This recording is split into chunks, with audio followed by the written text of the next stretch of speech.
Everyone, আমি চলে এসেছি আবার একটা নতুন ভিডিও নিয়ে। এখানে আমি করব আম মাখা।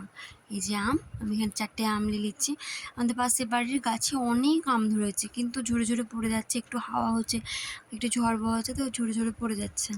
তো চলো আমি এখানে আমটা কেটে নিয়ে চলে এসেছি, ধুয়ে নিয়ে চলে এসেছি। এখানে অল্প একটু নুন দিব, অল্প করে একটু নুন দিয়ে দেবো। এই আম দেখলে পরে ছোটোবেলার কথা খুব মনে পড়ে, যেখানে আমাদের নিজস্ব গাছ আছে আমার বাবার বাড়ির দিকে। আমার বাবার বাড়িতে, আমার মাসির বাড়িতেও গাছ আছে, কুড়িয়ে নিয়ে আসতাম, দিয়ে আমরা সবাই মিলে খেতাম। খুব ভালো লাগতো, আনন্দ লাগতো। তো চলো এখানে আমি সরষের তেল, একটু শুকনো লঙ্কা দিয়ে দিয়েছি, দিয়ে এটা মাখিয়ে নিচ্ছি, হাতের সাহায্যে মাখিয়ে নিচ্ছি। তো এখানে ভালো করে মাখিয়ে নেব। তো আমার এখানে মাখা হয়ে গিয়েছে। তো চলো এটা আমি একটু মুখে দিয়ে দেখব। বেশ ঝালটা ঠিকঠাক একবারে, মানে আমি যতটা পছন্দ করি সেরকম, কিন্তু টকটা মারাত্মক।